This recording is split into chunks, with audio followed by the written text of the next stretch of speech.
Hello students, welcome back to Shakuntala tutorial. आज आम आलोचना करबा जातीयतावादी तथा सत्यवादी साहित्यर मधुसूदन दासଙ୍କ संपर्क।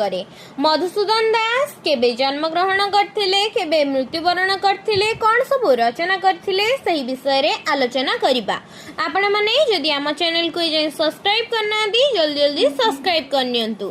तबे चलंतु स्टार्ट करबा आज क्लास। फर्स्ट क्वेश्चन, मधुसूदन दास केबे जन्म ग्रहण करथिले? 1848 ख्रीष्टाब्द रे मधुसूदन दास जन्म ग्रहण करथिले। 1934 ख्रीष्टाब्द रे मधुसूदन दास मृत्युवरण करथिले। नेक्स्ट क्वेश्चन, मधुसूदन दासंकर जन्म केउठारे? सत्यभामापुर, बाणपुर, पथुरिया साही, बालेश्वर। आंसर हम सत्यभामापुर। मधुसूदन दासंकर जन्म सत्यभामापुर ठारे अवस्थित। उत्कल सम्मेलनी 1903 प्रतिष्ठाता किए? गोपबंधु दास, मधुसूदन राव, फकीरमोहन सेनापति, मधुसूदन दास। आंसर हम मधुसूदन दास। उत्कल सम्मेलनी 1903 प्रतिष्ठाता हेउचंती मधुसूदन दास। उत्कल टैनेरी और उत्कल वाट वर्क्स किए प्रतिष्ठा करिथिले? फकीरमोहन सेनापति, गोपबंधु दास, मधुसूदन दास, राधानाथ राय। आंसर हम मधुसूदन दास। उत्कल टैनेरी और उत्कल वाट वर्क्स मधुसूदन दास प्रतिष्ठा करिथिले। नेक्स्ट क्वेश्चन, मधुसूदन 6टी कवितार एक संकलन पुस्तक जातीय गीत केबे प्रकाशित होइतिला? 1913, 1915, 1912, 1908।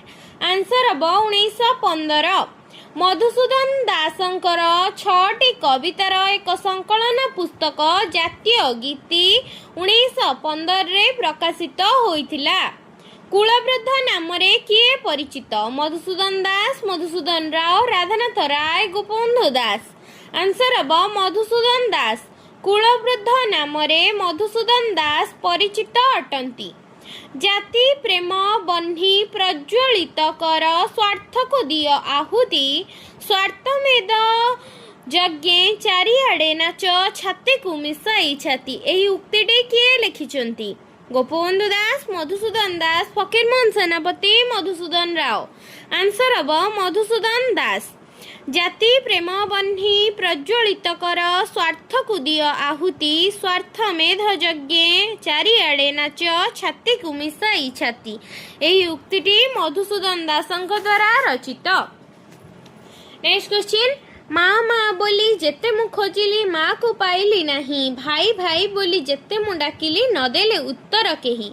एही कवितांशटीर रचयिता किए? मधुसूदन राव, गोपबंधु दास, राधानाथ राय, मधुसूदन दास। आंसर हम मधुसूदन दास। माँ माँ बोली के जेते मु खोजिली माँ को पाइली नहीं, भाई भाई बोली जेते मु डाकिली नदेले उत्तर केही। एही कवितांशटीर रचयिता हेले मधुसूदन दास। समस्त उत्कलभाषी अंचलर मंगलजनक उद्देश्य केउ अनुष्ठान गढ़ी उठिथिला? ओडिया साहित्य समाज, उत्कल सम्मेलनी, जगन्नाथ सेविनी सभा, उत्कल सभा। आंसर हम उत्कल सम्मेलनी।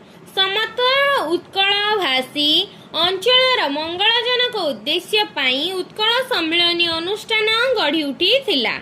आशा थिला मने देखिबी जीवने उत्कल मातार रहस्य बदन। आशा थिला मने देखिबी जीवने उत्कल मातार रहस्य सहास्य बदन। एही कवितांशटी मधुसूदन दासंकर केउ कवितार अंश विशेष? जातिर इतिहास, सम्मेलनी, उत्कल संतान, जणाण। आंसर हम जणाण। आशा थिला मने देखिबी जीवने उत्कल मातार सहास्य बदन। एही कवितांशटी मधुसूदन दासंकर जणाण कवितार अंश विशेष अटे। नेक्स्ट क्वेश्चन, जाति नंदी घोष चलिब कि भाई स्वार्थ को सारथी कले, टाणे किरे गाड़ी दानार तोबड़ा घोड़ा मुहे बंधा थिले। एही कवितांशटी मधुसूदन दासंकर केउ कवितारु गृहीत? जणाण, जाति इतिहास, उत्कल संतान, सम्मेलनी। आंसर हम उत्कल संतान। ଜାତି ନନ୍ଦିଘୋଷ ଚଳିବ କି ଭାଇ ସ୍ୱାର୍ଥକୁ ସାରଥି କଲେ ଟାଣେ କିରେ ଗାଡ଼ି ଦାନରେ ତୋବାଡ଼ା ଘୋଡ଼ା ମୁହେଁ ବନ୍ଧା ଥିଲେ। ଏହି କବିତାଂଶଟି ମଧୁସୂଦନ ଦାସଙ୍କର ଉତ୍କଳ ସନ୍ତାନ କବିତାରୁ ଗୃହୀତ ହୋଇଛି। ନେକ୍ସଟ କ୍ୱେଶ୍ଚିନ୍, ଜାତି ଇତିହାସ ଜାତିର ନିର୍ଝର ତହୁଁ ବହେ ସଦା ଜାତି ପ୍ରାଣଧର ସେ ଧାରରୁ ନୀର ପିଉଛି ଯେ ନର ନିଶ୍ଚୟ ହେବ ସେ ଜାତି କର୍ମବୀର। ଏହି କବିତାଂଶଟି କବି ମଧୁସୂଦନ ଦାସଙ୍କର କେଉଁ କବିତାରୁ ଗୃହୀତ ହୋଇଛି? ଏହି କବିତାଂଶଟି ଜାତି ଇତିହାସରୁ ଗୃହୀତ ହୋଇଛି। ଜାତି ଇତିହାସ ଜାତିର ନିର୍ଝର ତହୁଁ ବହେ ସଦା ଜାତି ପ୍ରାଣଧର ସେ ଧାରରୁ ନୀର ପିଉଛି ଯେ ନର ନିଶ୍ଚୟ ହେବ ସେ ଜାତି କର୍ମବୀର।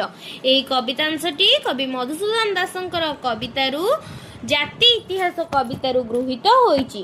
ତେବେ ଆଜିର ଆଲୋଚନାରେ ଆମେ ଆଜି ମଧୁସୂଦନ ଦାସଙ୍କ ବିଷୟରେ ଆଲୋଚନା କଲେ। ଯଦି ଭିଡ଼ିଓଟି ଭଲ ଲାଗିଥାଏ ଲାଇକ୍ ସେୟାର ସବସ୍କ୍ରାଇବ୍ ନିଶ୍ଚିନ୍ତ କରିବେ।